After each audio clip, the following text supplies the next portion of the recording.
만드실 권한 없어? 예정해서 구원할 사람 예정하시고 구원 안 할 사람 예정하실 권한 없어? 그 얘기가 아닌 게 왜 아니냐면 뒤에 가서는 그래서 하나님은 천이 있을 그릇 그럼에도 불구하고 귀 있을 그릇으로 구원하셨어. 근데 지금 보니까 귀 있을 그릇이 오히려 천 있을 그릇처럼 말을 안 들어. 거기에 포인트가 있는 거야. 그런데도 하나님은 걔들도 귀 있을 그릇으로 만들었기 때문에 여전히 귀 있을 그릇으로 쓰실 거라는 거야. 그러니까 천 있을 그릇, 귀 있을 그릇 만들 권한이 있지만 하나님은 천 있을 그릇으로 만들었든 귀 있을 그릇으로 만들었든 쓰겠다는 거잖아요. 다 구원하시겠다는 거야. 그러니까 요강단지로 만들어도 하나님이 이건 표현이 좋지 않다. 그래도 뚝배기 그릇으로 만들든 고려청자를 만들든 결국 하나님이 다 유대인이나 헬라인이나 구원하시겠다는 거야. 그 얘기인데 그거를 칼빈이 성경을 그러니까 완전히 잘못 읽은 거지. 보기만 똑 띄어서. 그리고 이거는 내 얘기뿐 아니라 그 부분에 있어서는 그 거의 다 올바로 주석들을 하지. 앞뒤 얘기를 보면. 거기를 갖다가 이제 예정론으로 해석하는 거는 제 책의 프리퍼런스가 달라서 그런지 모르겠는데, 그러니까 개혁주의 신학책 이런 거를 많이 안 읽어서 그런지 모르겠는데 한 번도 본 적이 없거든요. 거기를 예정론적으로 해석하는 거. 네, 말은 되게 많이 들었어요. 실제로 신앙생활 하면서 토기장이 비유를 예정론으로 많이 사용을 하잖아요. 칼빈이 거기 기독교 강요에서 그렇게 거의 필살기잖아요. 그게 예정론자들의 필살기가 토기장. 근데 재밌는 거는 그 토기장의 비유를 예레미야서에서 이제 가져온 건데, 예레미야서에서도 이제 정확히 그 토기장의 비유 얘기하면서 국가 대 국가의 이야기를 하고 있거든. 개인의 그런 게 아니라. 그래서 그 문맥도 그렇고, 그리고 바로도 나오잖아요.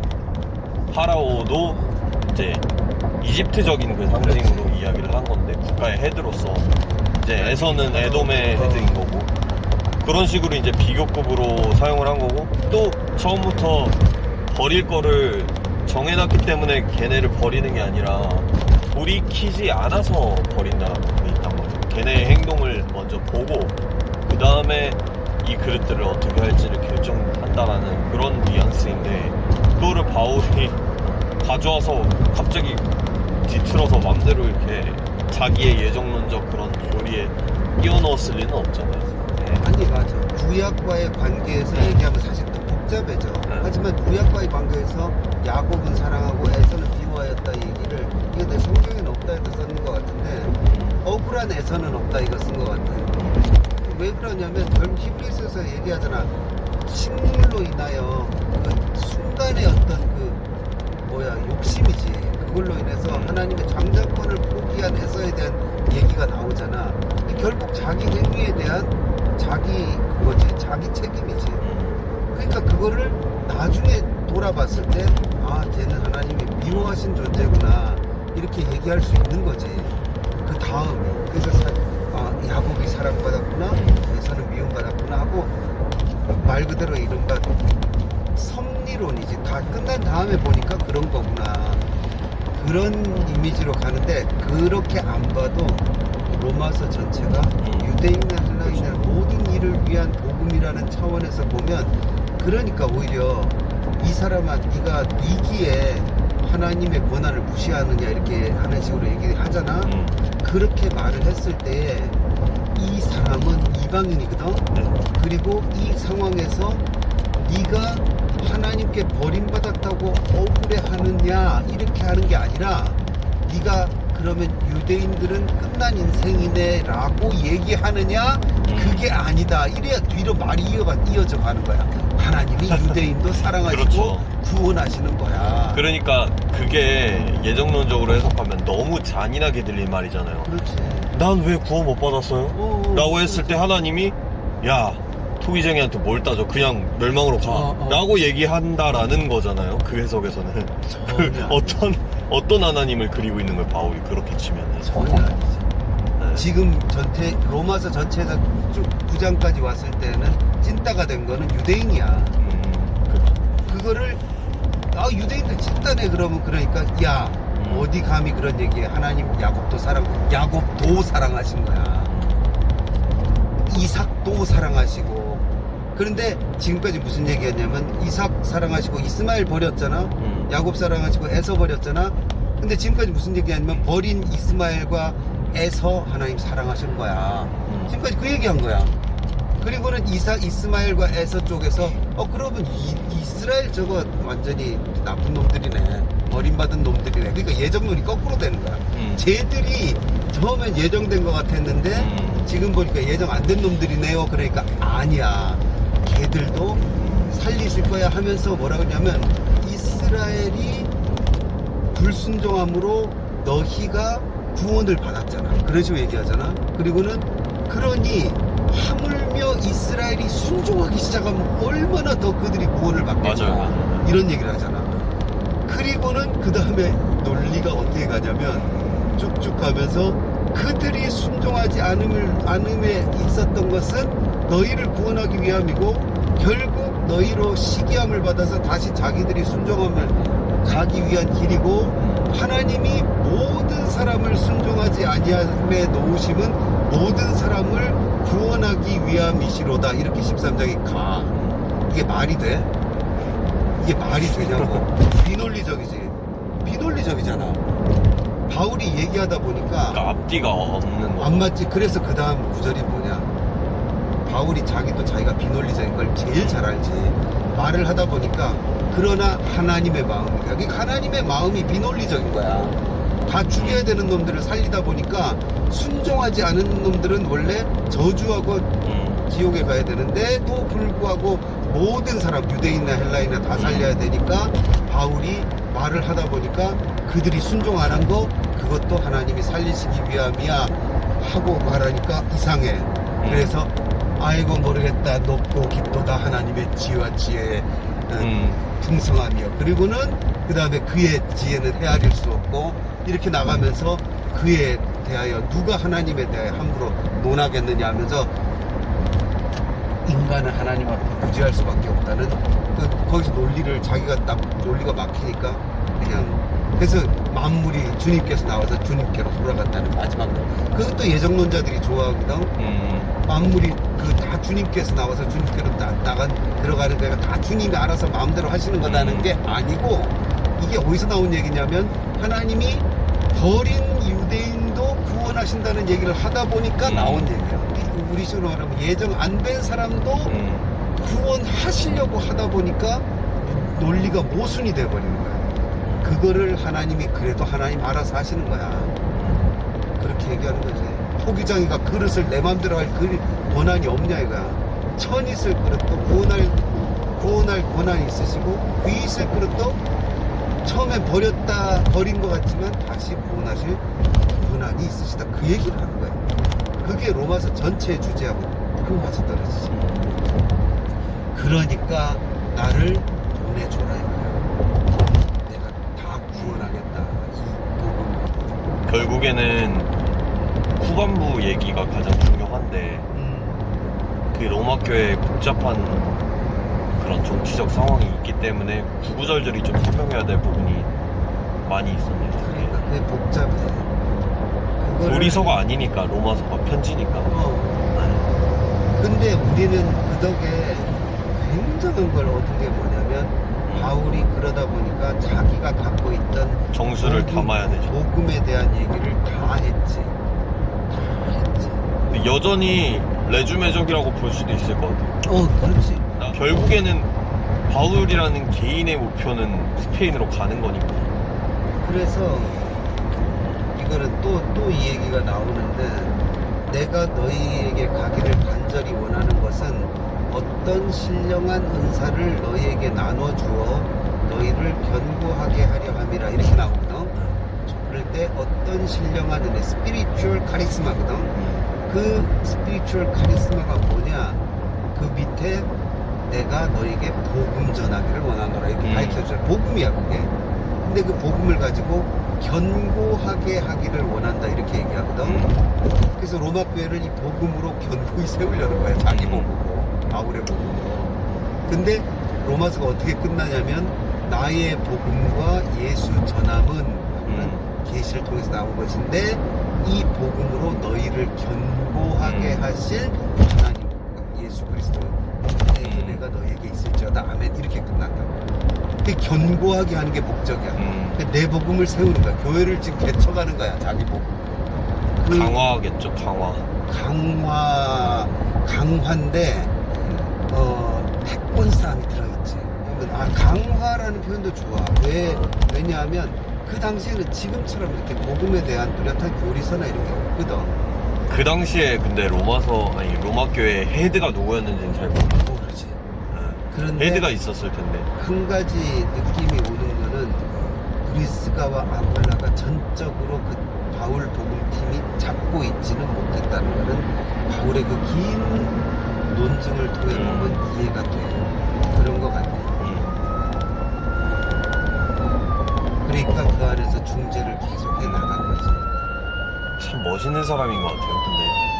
근데 바울은 그 야망이 있잖아요. 그러니까 막 이 사람이 나는 몰라, 다 복음만 너무 좋으면 다 좋은 거지, 이게 아니라 굉장히 전략적으로 또 정치적으로 모든 거를 이렇게 잡으려고 하는데 결국에 그 궁극적인 목표는 이제 복음이 전해지는 거니까 어떻게 해서든지 뭐 투기로 전하나 뭘로 전하나 이제 전해지길 바란다라고 하잖아요. 이것도 학자들이 많이 얘기하는 건데 아마 갈라디아서를 먼저 쓰거든 바울이. 제일 먼저 쓰죠. 아니야, 데살로니가 전서. 그러니까 데살로니가 전서를 제일 먼저 썼다는 팀이 있고 갈라디아서가 제일 먼저 그래요? 썼다는 팀이 갈라디아서가 제일 먼저라는 의견만 그 팀이. 많이 들은 것 같아요. 아니야, 데살로니가 전서도 그건 중요하지 않아. 근데 갈라디아서는 분명히 로마서보다 먼저 써졌거든. 근데 갈라디아서에서 주로 이제 남갈라디아설, 북갈라디아설인데 남갈라디아설이니까 초기에 바울이 전도했던 그 지역을 이제 그 지역이 그 대상이었다고 보는데 물론 하여튼 그런데 그 갈라디아 교회에 바울이 편지를 쓴 거는 굉장히 고군분투거든, 싸움이거든. 그런 다급한 상황이죠, 굉장히. 다고 보는 견해가 많지. 그렇죠. 그 갈라디아서 교회가 이제 실패.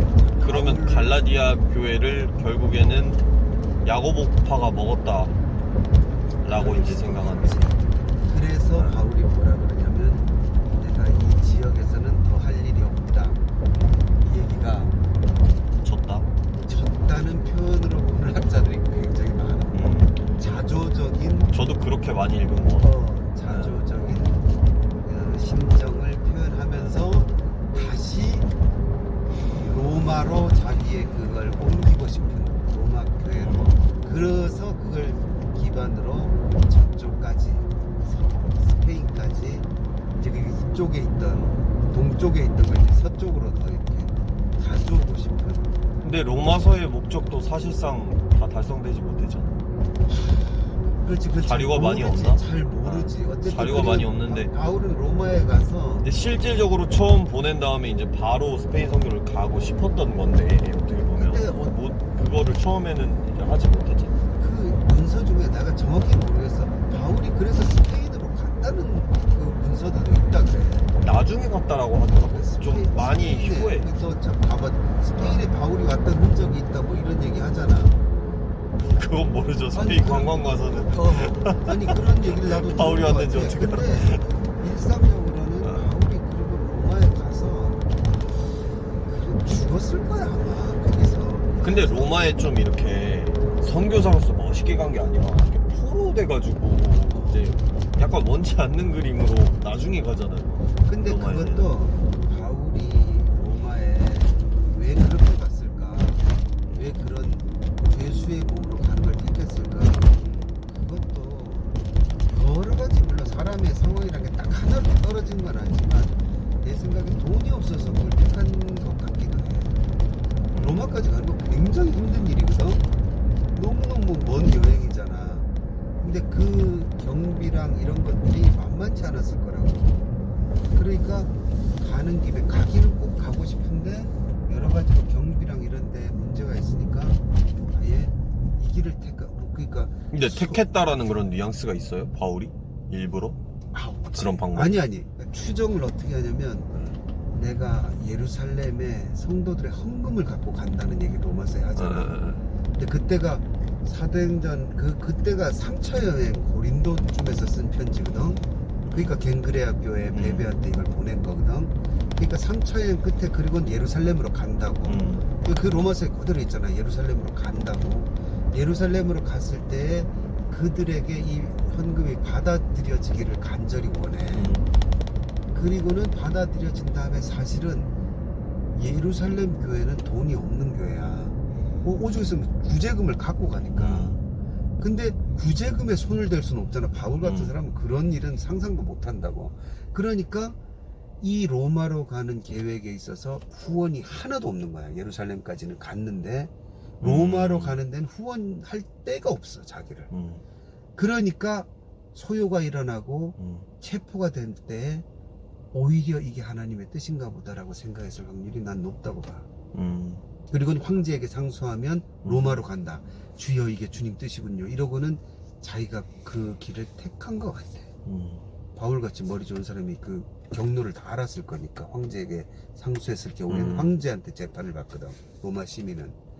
그러니까 얼마든지 가능하지. 아무도 도와줄 사람이 없어. 심지어 있잖아, 야고보 팀은 사도행전에 의하면 야고보가 가가지고는 결례를 행하라 그러거든, 예루살렘 성전. 그것 때문에 근데 체포당한다고. 그런데 야고보가 도와줬다는 얘기는 하나도 없어. 싹 사라져, 야고보 그 예루살렘 교회는. 그러니까 예루살렘 교회가 돈이 없는 것도 돈이 없는 건데 바울에 대한 감정적 지지가 전혀 없으니까 그런 거잖아. 구제금을 그렇지. 들고 왔음에도 불구하고. 그렇지. 근데 사도행전은 그걸 나쁘게 그릴 수는 없으니까 둘 다 세워줘야 되니까. 그렇지. 사도행전에서 야고보는 분명히 누가의 마음에 안 드는 존재지만 절대로 드러나게 이렇게 깔 수는 없는 엄청난 존재지, 야고보 선생님. 그런데 야고보는 어쨌든 바울이 썩 마음에 들진 않는 입장인 건 분명해. 베드로도 마음에 안 들고 바울도 마음에 안 들어, 야고보는. 그러면서도 야고보는 위대한 훌륭한 사람이지. 그게 참 묘한 일이지. 그런데 어쨌든 야고보는 심정적으로도 바울을 로마에 보내줄 마음이 없고, 그 다음에 실제적으로도 돈이 없지. 왜 예루살렘 남한테 구제금을 받는 입장인데 어떻게 보내줘? 바울 혼자가 아니잖아. 팀이잖아. 그 팀을 보내려면 위 패시지가 나오잖아. 우리가 가는 건데 바울이 이게 낫겠다. 그리고는 아마 의논했겠지, 자기 팀에. 그 누가도 같이 있었는데 위 패시지에 의하면 우리가 나오잖아. 근데 누가가 있었을 건데 어떻게 할까? 내가 하겠다. 내가 포로가 되고 가면 우리 갈 수 있을 거야. 이렇게 이제 의논을 했겠지.